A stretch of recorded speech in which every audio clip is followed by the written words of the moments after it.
Well, hello, and how is everyone doing? Here we are for another afternoon together, and some of you might be watching it tonight too, because we do replay this in the evening also.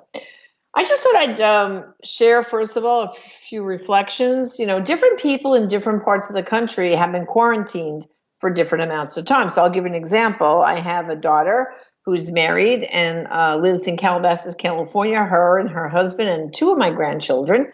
I have Vivian, who's 4, and Evelyn's 2. And today is the 25th day of quarantine where they've been shelter at home in place out in California. So imagine 25 days of these kids just can't go anywhere. I mean, mom and dad are both working from home too, which is a huge challenge. And they've been, granted, there's no homeschooling going on, but these kids want to play and they want to go out and they want to do things. So they play in the yard, they take them for walks, but it does become challenging. They do a lot of baking, story reading, etc.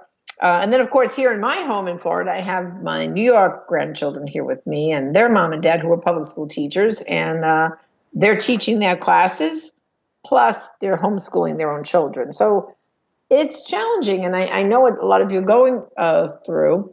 I know a lot of parents have been posting on Facebook their work at home classroom settings. So if you'd like to share those pictures with us, please go to my fan page, send me a picture. I'd love to see how you're setting up at home. And then, I see some people on Facebook, maybe they're in areas that haven't been affected too much, but people are starting to wonder, is what we hear happening in New York really happening? And I can tell you, yes, it is. All right. Because I do know some people who have lost people. So, for example, this past Friday night, I was talking to my friend Angela up in New York, and her cousin died that day in Staten Island Hospital from the COVID-19. He was 69 years old. And you know what happens? He started running a fever, and his wife called the doctor, and they said, no, go straight to the emergency room. So she drove him herself to the emergency room. And when they got there, they come out with everyone in these gowns and masks, hospital personnel. They put him in a wheelchair, and they told her, now go home and self-quarantine. That was the last she saw her husband alive, and he passed away Friday night. So it's very sad for these families, because when they have to bring someone to the hospital, they can have no more contact with them. So you can imagine how troubling and upsetting that is. And then I spoke to another gentleman that we're very friendly with, Mike, and he lost his cousin, 38 years old, last Thursday. So, we are hearing of people that we actually know who lost someone. And I know last week, Father Pavone said a special mass for people who've died, and he's going to do that again soon. We'll let you know about it. Just to remind you, here on this channel and abortion.tv, we have every morning, Father does the Mass at 10 a.m. And then, of course, at 3 o'clock in the afternoon, we have the Rosary, and we have the Divine Mercy Chaplet, followed by me coming to you at 3:30. And then, of course, at 4 o'clock, we give you a prior episode of the Catholic View for Women. And that's my phone ringing, which I apologize for. It can't help it. Like I said, we're working from home, so things happen. It's not like when I'm at the studio and we have phones off and so forth and so on. So I want to know how the parents are doing, okay, with all this homeschooling. I know some Catholic schools gave the children off this week and next week. I know the public schools in New York did not give the children off. And so the teachers are still providing at-home instruction for them. And I think depending on where you live, it depends on what's happening. I know here in Florida, schools are still in session for most of the counties. And I think people are starting to wonder, when is this all going to end? And how much longer are we going to have to be doing this? And I said, you know what? Maybe because this is Holy Week, we can step back for a minute and reflect that this is the holiest week for us Christians of the year, right? We're going to have Holy Thursday, Good Friday, and of course the Easter Vigil, which we can't be in church for. And I know a lot of people are getting pretty upset about that. But maybe this is an opportunity to go deeper into our faith. And first of all, for those of you who have never been to a Holy Thursday Mass, I'm sure your diocese, I know some dioceses are going to have the Mass anyway. I know EWTN will be broadcasting some things. And I know Father Pavone is going to do a teaching. He can't say Mass on Thursday because it has to be special rubrics, but he's going to do a special teaching at the time he normally would do the Mass. So at 10 o'clock on Holy Thursday, do tune in the morning because I can tell you, Father Frank was my parish priest. That's how I first met Father. When he was ordained by Cardinal O'Connor, he came to my parish. And his teachings are really, really good. I know he'll have some great reflections on Good Friday and even on Holy Saturday. So even though there won't be Mass those days, there's going to be a teaching moment, which I certainly invite you to participate in. Now, on these programs, I've been delving into some children's books to help the young people out, parents who are looking, to what else am I going to read to my children? Plus, I've been offering adult books too for the adults. Now, Anthony DeStefano, who is our vice chairman of the board at Priests for Life, he also heads up our fundraising team and our finance department. He's also an accomplished author. Between his children's books and his adult books, Anthony has written close to 20 books. And he generously donates them to Priests for Life for us to make them available to you. Now, if you were tuning in yesterday, I had Anthony reading for you The Donkey.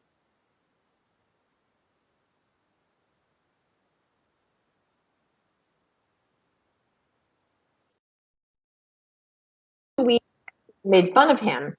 And it turns out Jesus used this little donkey to ride into Jerusalem on Palm Sunday with everyone shouting Hosanna in the highest. And I think I showed everybody yesterday. My favorite picture of the book is at the end when there's that little weak, scrawny little donkey proudly carrying Jesus. I'm going to flip to the page for you and show you. That little donkey is proudly carrying Jesus in to people shouting with the palm branches, Hosanna to the King, Hosanna in the highest. So if you missed ordering this yesterday from us, you can do it again today, The Donkey No One Could Ride.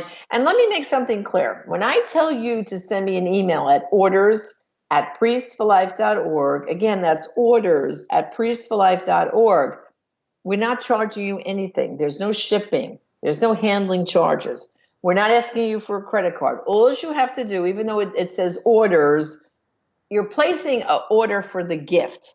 So just send me an email at orders@priestsforlife.org, and we want to be able to send you The Donkey No One Could Ride. And also, too, I have to tell our international audience that I'm sorry, but we can't accept international orders, although I would love to, but we can't do that. All right? So now we will in a few minutes get to a children's book. And this particular book has a special place in my heart. It's called The Puppy That Nobody Wanted. And in fact, the puppy that you're going to see Mr. DeStefano hold is my Shih Tzu, Gianni. And of course, he's not a puppy that nobody wanted. Everybody loves Gianni. But you're going to see that the way Jesus is rejected this week, if you've been following every day the Mass and look at the scriptures as we lead up to, it's, we're going to get to Good Friday and, of course, Holy Thursday at the Last Supper, where, of course, Judas betrays Jesus and he's taken into captivity there and arrested. We're leading up to that right now in the scriptures that we're hearing each day. And it's almost like the way this little puppy was rejected by everybody is the way Jesus is being rejected right now in the scriptures, right? Because they're the Pharisees and all those people are just looking for an opportunity to arrest Jesus and basically get rid of him. And the apostles are kind of a little confused about what's going to happen. And when Jesus says, well, someone's going to betray me, they're all, oh, can't be me, not me. But of course, as we know, as the story goes, it's going to be Judas. But you should reflect on, imagine that the Lord here is being rejected, basically, by the people he came to. Remember, the promise of the Jews being saved, and of course Moses led them out of Egypt to the promised land, and all these things. Now, Jesus now, of course, is born of Jewish parents, raised up, by Mary and Joseph, and now he's going to go to the cross for us for our sins. So I kind of think the puppy that no one wanted, that puppy is being rejected the way Jesus right now in the scriptures in these days leading up to Holy Thursday and Good Friday was also rejected by the people of his time. So let me show you the book. I just love this book. It's called The Puppy That Nobody Wanted. Now gather the children around. This is about a 10-minute story. Mr. DeStefano has beautiful illustrations. You're going to see each page of the story, full color. Okay, and you're going to hear Mr. DeStefano, Anthony DeStefano, read the book. So gather the children around and let's enjoy The Puppy That Nobody Wanted.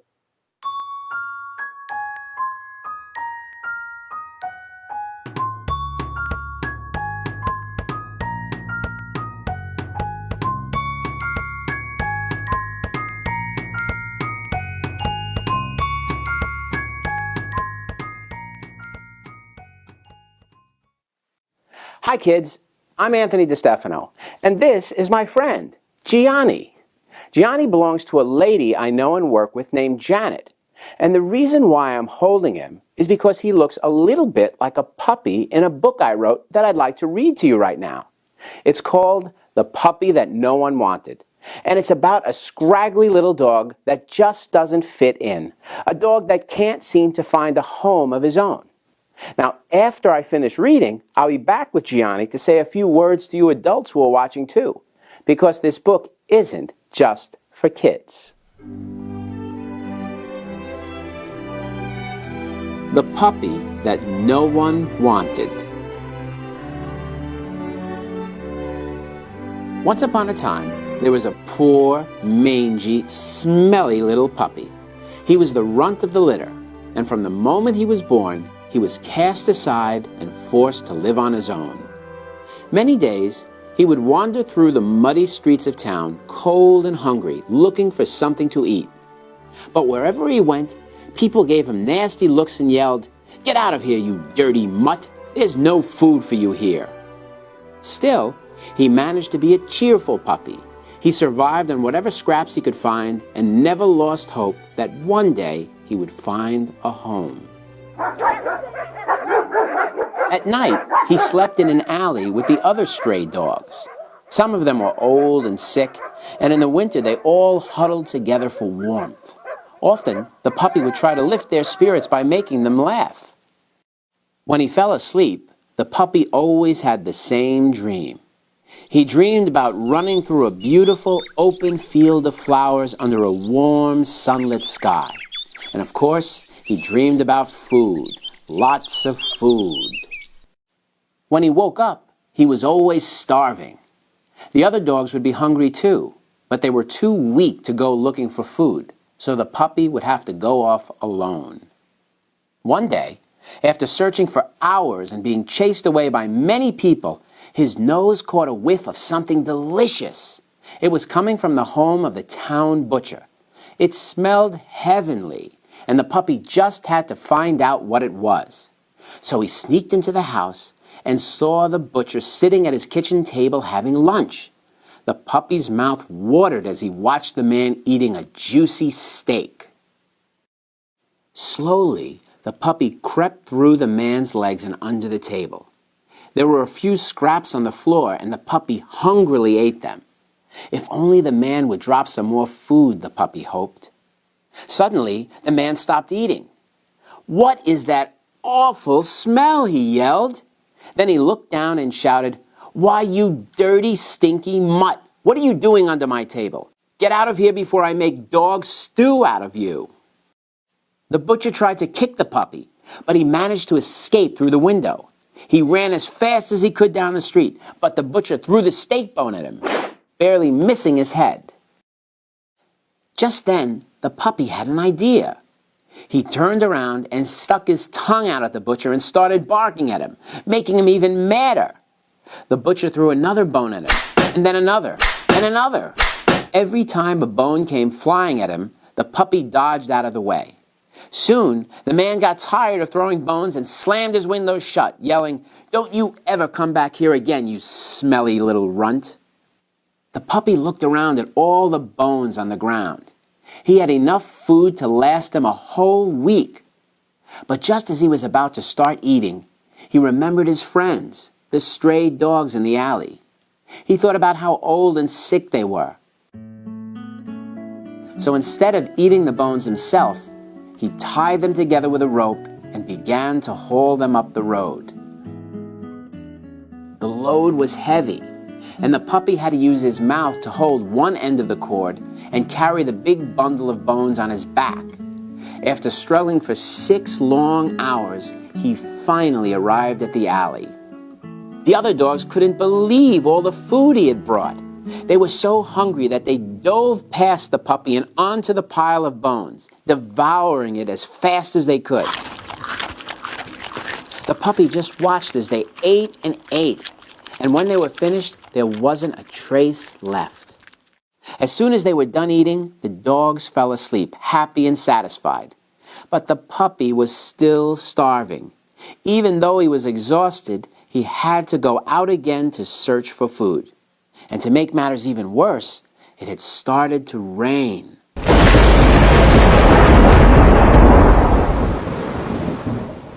Walking through the streets of the town in the pouring rain, the puppy was sad and wet and cold. Everything was so muddy, there wasn't a crumb of food to be found anywhere. Just then, at the end of the road, the puppy saw some light coming from the window of a small house. He climbed up and peered inside. What he saw made his heart beat faster. For inside was a family seated around a table. There was a man, his wife, and a little boy, and they were having dinner. The puppy watched as they said a prayer and began eating. The house seemed so toasty warm. Looking closer, he saw that a piece of hot, crusty bread had fallen onto the floor next to the boy's feet. Taking a chance, the puppy jumped to the ground and sneaked into the house. When no one was looking, the puppy darted across the floor. Trying not to make a sound, he quickly ate the bread. Then he waited to see if any more crumbs would fall. But before he had a chance to eat anything else, the man above him said, "What is that awful smell?" Now I'm in trouble, the puppy thought. When he looked up, he saw the little boy staring at him. "It's a puppy who's trying to eat scraps from the table," the boy said. Then, lifting him up, he asked, "What's the matter, little dog? Haven't you eaten anything today?" The puppy wanted to tell the boy how hungry he was because he had given all his food away. But since he couldn't talk, he just yelped. The boy looked at him strangely and smiled, as though he somehow understood.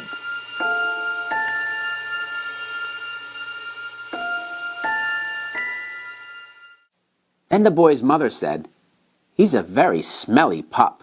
Let's get him cleaned up." So she put some warm, soapy water into a large wooden basin and handed the puppy to the boy, who started to wash him. Afterward, the woman gave the puppy a huge plate of food. The puppy couldn't believe how tasty it was. While he was eating, the man said, "He can stay here tonight because of the storm, but tomorrow we'll have to decide what to do with him." That night, the puppy slept in bed with the little boy. He watched the boy say his prayers and then snuggled up next to him. Imitating the boy, the puppy said a short prayer of his own. "Please, God, let me stay here with this nice family." Then he drifted off to sleep. And he slept and slept and slept. He dreamed all night about the field of flowers. He was still sleeping when morning came, and he heard the boy's voice. "Rise and shine, little dog. It's time to wake up." The puppy wondered what was going to happen to him. Would he be thrown out again, like all the other times in his life? Would he be cast aside and forgotten? But the boy just looked at him and said, "Follow me." So the puppy got up and trotted behind the boy and the man as they left the house and started walking down the road. Soon, they came to a small shop on the edge of town. "This is our workshop," the boy said. "My father is a carpenter, and I'm learning to be one too. And guess what, my little friend? You're going to work here too. My parents decided this morning that from now on, you can stay with us." The puppy couldn't contain his excitement. He started jumping up and down, yelping for joy. Could it really be that he finally had a home? The boy showed him the shop. It was full of tools and nails and interesting things made of wood. The puppy looked around in amazement. Imagine all the wonderful things that could be made here, he thought. In back of the shop was a door that led to a yard. When the puppy went through, his eyes opened wide, for behind the shop was a huge open field of flowers. He sat there for a long time looking at the flowers and the rolling hills and the sparrows flying high above in the sunshine. The boy patted his head softly. "It's a field of lilies," he said. "Isn't it the most beautiful thing you've ever seen?" The puppy just nodded and licked the boy's hand. And from that moment on, the puppy lived with the family and was happy. The man and the boy even built a cozy row of little dog houses besides the field of flowers for all the dogs in the alley, so they would never be cold again. And forever after, the puppy belonged to the little boy. And he was the best, most faithful servant that any boy or girl could ever have.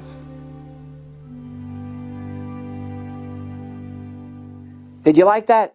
I know Gianni did. He's been listening the whole time quietly like a good puppy. You know, kids, the meaning of this story is very simple. Just like the puppy that no one wanted, sometimes we can feel lonely and left out, and even unloved. When that happens, you have to remember that God always loves you, no matter what. And He always wants to welcome you into His life with open arms. And that's true for us adults, too.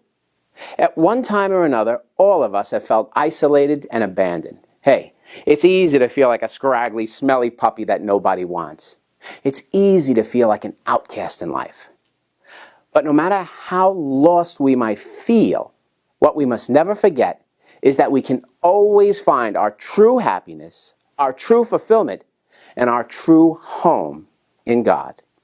I'm Anthony DeStefano, and I'll see you next time. Gianni, say goodbye to all these nice boys and girls. Say goodbye.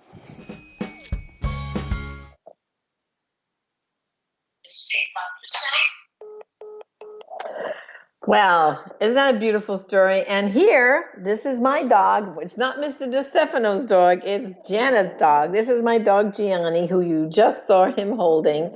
And he, of course, he's here at home with me. And I guess you're the puppy that everybody wants, right, Gianni? Everybody wants Gianni.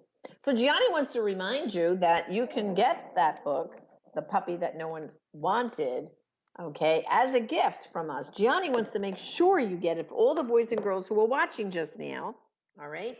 And when I say it's a gift, I mean it's free of charge to you. No shipping, no handling, nada.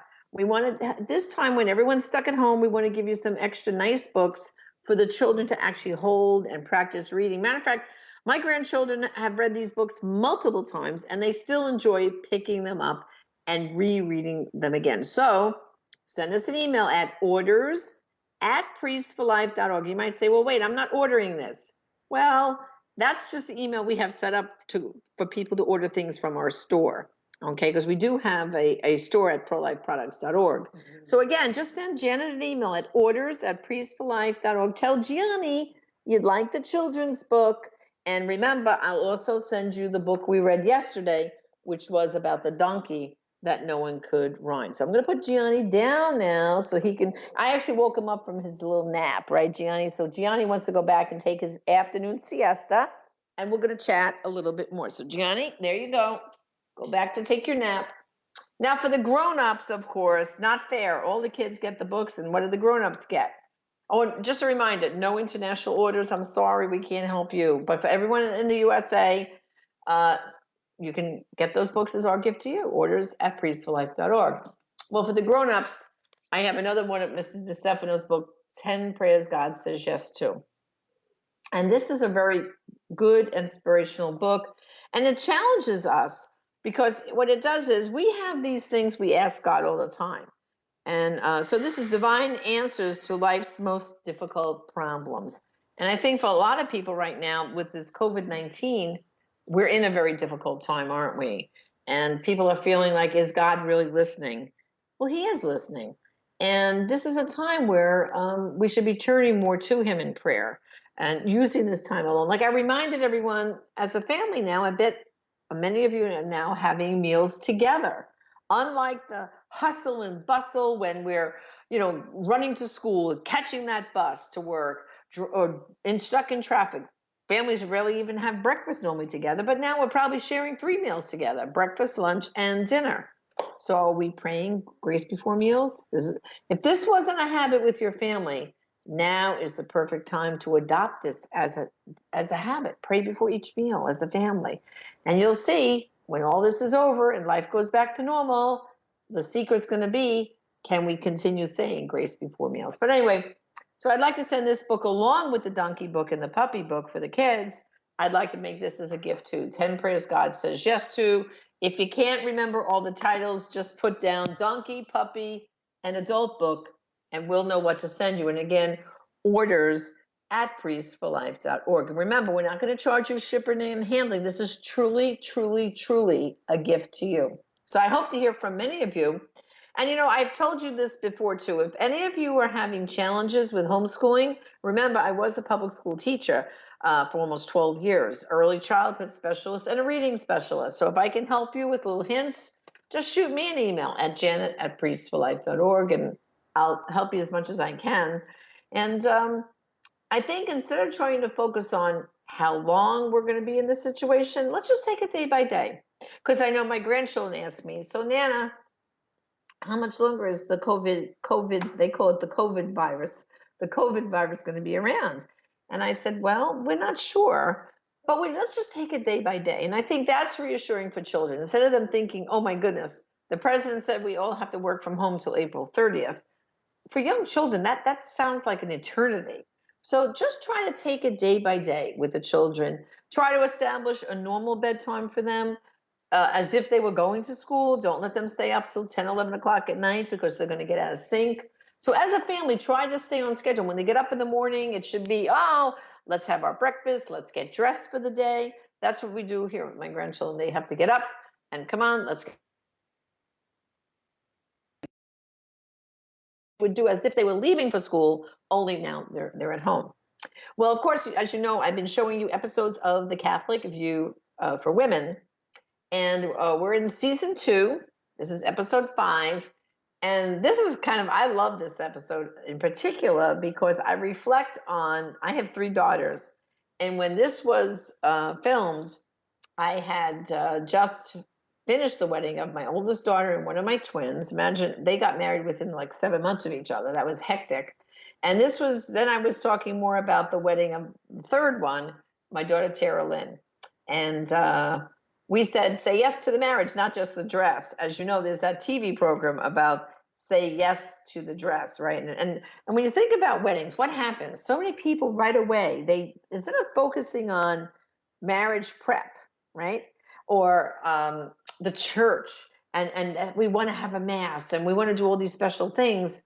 Instead, we get it upside down here too often, and we're worried about the reception and the party and the dress. Instead about, this is a serious thing we're entering in, this relationship.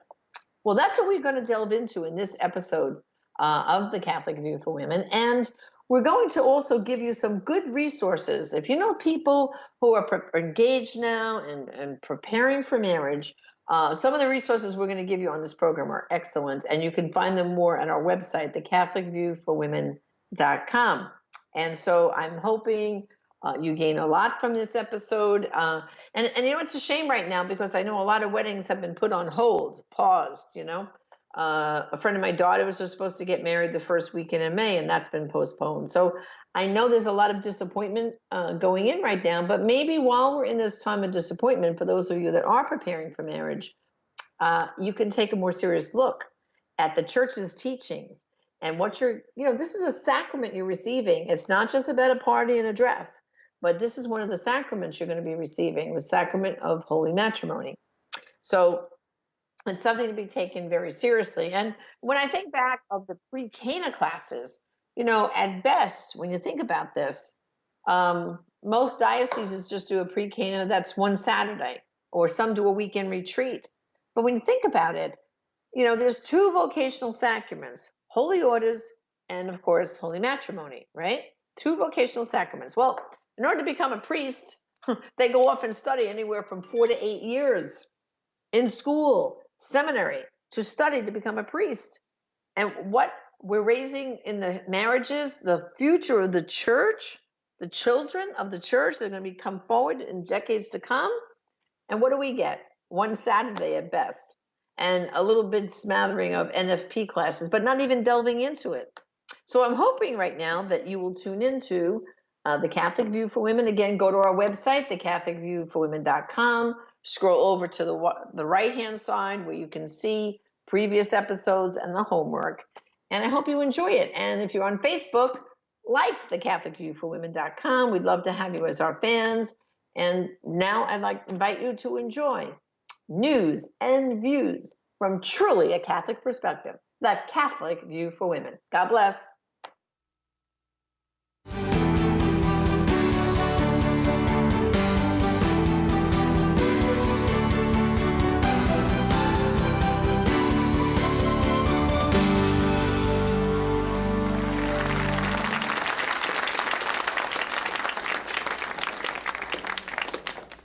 You've heard of Say Yes to the Dress. Well, how about Say Yes to the Marriage? Hi, I'm Teresa Tomeo, co-host of The Catholic View for Women.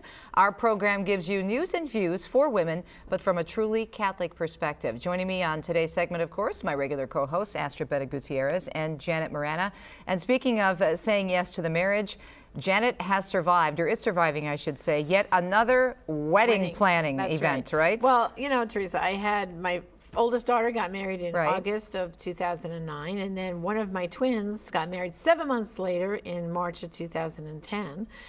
And now the other twin is finally going to get married. And if we're talking about being the mother of the bride 3 times now, and the stress about the wedding. And you've lived to speak about it here on the Catholic View. Absolutely, absolutely. But I saw what goes on, and such a focus is on, unfortunately, the dress, the ceremony, not the ceremony, but the reception. The reception, the reception, the party, the band or DJ, photographer, videographer, flowers. I could get dizzy with it all. And, the one who's actually engaged now is the funnest story because, she lives in California and she works out in LA. And, she has this vision. When she first told me she got engaged, we were all excited. She says, well, Mom, I want to get married on the beach.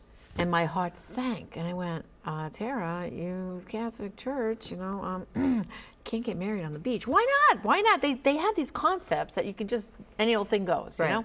So I had to explain to her kindly and nicely about why and the sanctity of marriage and it's a sacrament and why, this and that. Oh, well, we'll see. She was pacifying me now, and I says, and I was praying. I had everyone praying, look, we've got to get this kid in the church. I want her. I can't watch Marriage on the Beach. So she came home around the holidays, from California, and I said, well, we'll go looking for a dress. And I took her to Kleinfeld's, where they do the famous Say Yes to the Dress show. And of course, it was in the full bloom of the whole flurry of other brides there. Of course, we did not sign up for Yes to the Dress because I didn't want to go down that road. But we're there, and the designer of one of these gowns had a trunk show, and she's just getting swept up by the excitement of all. And Henry Roth, helped pick her gown. It was pretty exciting. And so now she's standing there with this gown, and she looks at her train, and she looks back, and she tears, and I'm tearing, and she looks at me, and she says, Mom, I think I need to get married in church. So there was some sort of a turnaround. Turnaround. Right? I don't know what happened with that dress on her, but I She just probably looked saw up the to the Lord dignity. and I said, my prayers have been answered. Look, Lord, if you had to use a dress shopping thing to get her in church, I'll take it any way we can. But it just shows you, though, my daughter's not the only one that's like this. This is very common. And unfortunately, too many couples go down that wrong road where they don't get married in church. Well, you know? my experience was the same thing. It was all about, obviously we had some pre-Cana, not much, but we had some pre-Cana, but there wasn't that much talk about what was going to happen afterwards. Right. It was mainly about planning the ceremony in terms of what readings and, who was going to do what at the Mass, and then the reception where we're going to have, a sit down or a buffet.